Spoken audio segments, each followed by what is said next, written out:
IGBOMOVIES. Toto man ndị Igbo.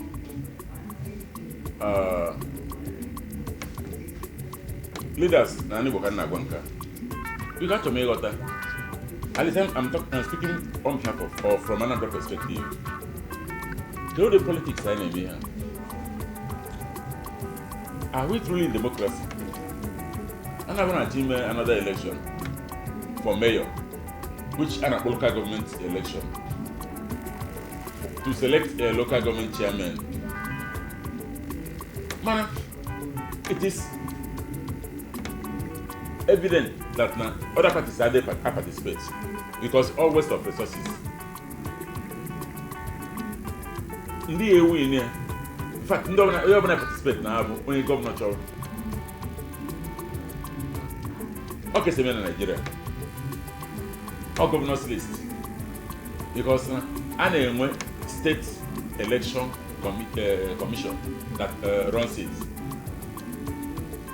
Upper democracy. It's a man and in a set pace. Only a transporter, then as the motor. Also, is the two leads, others follows. It's a man, at least state like Anambra, I know where we have a professor as our governor. It's a man who will be decadent inside leadership. Election can achieve a local government election. Only Apuga, the eligible. Other parties are not participating because definitely you can't even. The election result has been written. Is this democracy? And we want based and national. You manage to get that area. Our leaders and was Anambra Southeast, or the other states, when he was Anambra Southeast, and Igbo. What the man you feel? On a member people. Can you give that now? Election of local government. Can you imagine the young boys in school? Can you imagine vibrant leaders and on your party? Can you imagine vibrant? How are they going to bring in their best? Make it here, eh? Oh, Mahi, but I don't want often. No, but I go, but I go 10,000 the colon. You want from 30 million or what from a go or you a local government election. We can the same thing. All of them establish you can join. One of the nation we are going into serious slavery. I never maybe I am more. Before you carry me, they go where no, you carry me, they go where no. They carry us, they go where we no. When I am on a boat, and they push it in. Local government election can go here. Or more only party not participate in that local government election. When I'm done with Professor, why can't he, Professor Rudo, why can't you at least manage that thing? What the only go out on him. What your party with the election has to know some purpose of how many call it free and fair. The reason that the politics is free and fair. Abroad are 100%. But why are they free and fair? Why not allow other parties to participate? Then open Africa is local government is born 21. Africa is doing 10. A other parties 11. Go where they can work at wine dinner. If I never can see, then a main state assembly because that's the national.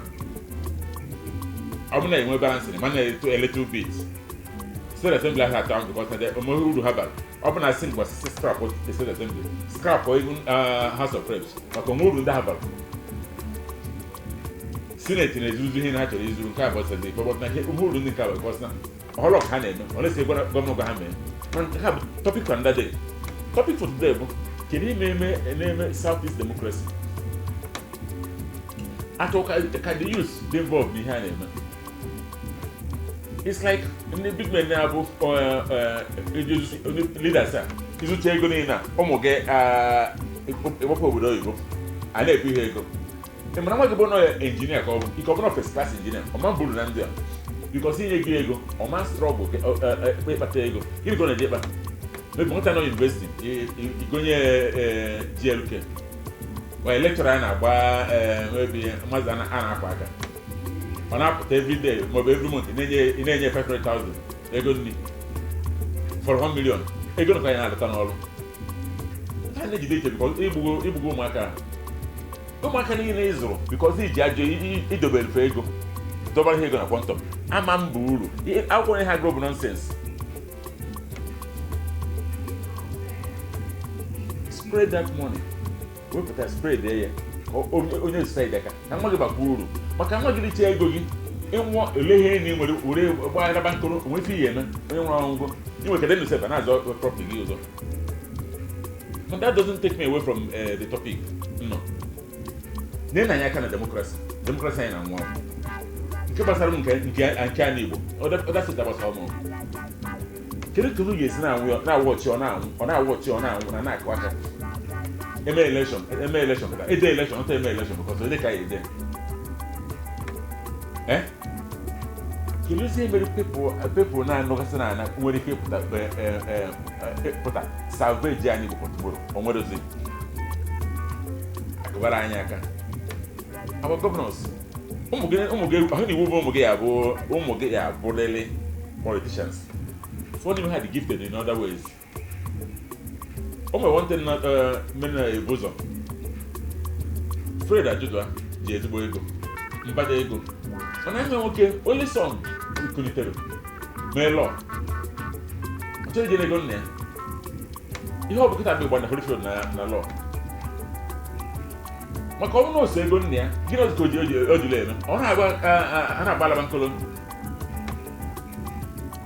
chekie ụsọfụ ndị bụ ọgaranya na ala Igbo na Anambra State ka na-ekwu ụmụ ha tara ọkọmbụrụ akwụ gara through devious means ka wee some people like UGWUO at least ụmụ ya na-abụ mma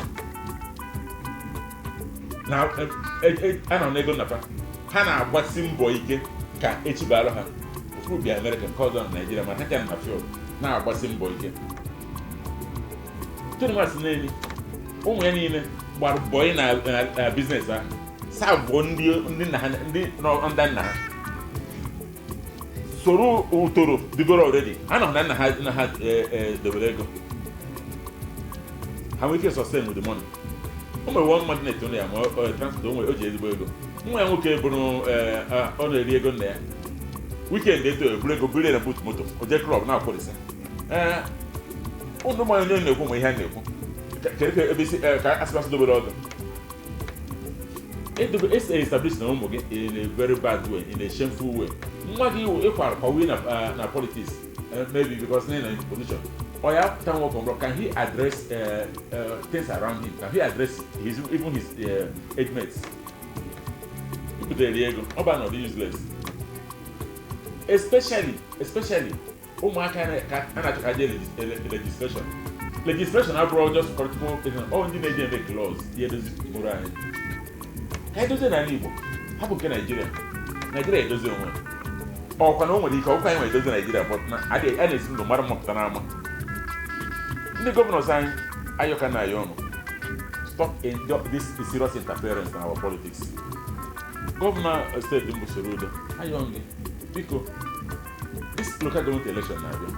Yes, I'm that na Jim Matideji, onye nwere ihe igwe professor, a pro trader or any person you meet on the street. Why can't you make a good meaningful? Bring back democracy in Anambra State. And it's not a legacy airport. Kazo. It's simple. I think even introduce independent candidates. Let them come up. O nwere ike ifu ndị obodo chọrọ atọ na ya gbapụta na ballot he win other ones and ha ya ebute ife dị ha n'isi dozie Anambra State. Ofu onye adịghị ofu isi ahụ eme ọfịa ọ bụ na hapụ ya anyị Igbo anyị kwụrụ agwụọ because na ife anyị na-ekpesa maka mbesa maka ọdịmma echi niile asịkwa mgbasị nwụ na anyị ji ọkpọta saa aka mmagbu ime obi eziokwu na eziokwu anyị na-achọ egwu ụlọ mwa bụ Chidi Chidere Epetike ndị Igbo na-ayọ sibikonu ndị ọchịchị anyị, our governors, our registrators and other ones, ha nụkwa unu ji menụ ka anyị Igbo dị iche unu agụzi n'ohu nye ndị ọzọ anụ ebutezi na anyị mkpọrọkọ ọnụ because na ụmụ anyị na-agbafụsị agbafụsị o nekwu na anyị na be anyị o nekwu na anyị na be anyị o anyị nwezi ụmụaka anyị ji o ọkwa ndị mbịarambịa na chiteke obi Britain anyị na-eme ọ ga-enyekwu na anyị nsogbu maka ha mere esi ebikwu na ndị leaders ka na-ajụkọta ha esi bikwu more 20 years nke ha asọ ụmụ ga ha ya ebido from ebe kwụsịrị nke gị nwa biri ọba ezigbo ndụ ụmụ Igbo ekene m ụnụ ndị Anambra ekene m ụnụ ya dịrị anyị mma dịrị ụmụ anyị mma mana anyị nwaanyị chọkọ ya anyị emegbuo ka ọ dịkwara ụmụ anyị mma bụkọta ọwụọ n'ọnụ ka eji ekwu ya ihe ọ bụla anyị chọrọ imenụ omume anyị egosi ya ekene m ụnụ afọ nka bụ Chidi Chidere Epetike ndị Igbo ihe bụ Ugwumba TV obi eziokwu ekene m ụnụ.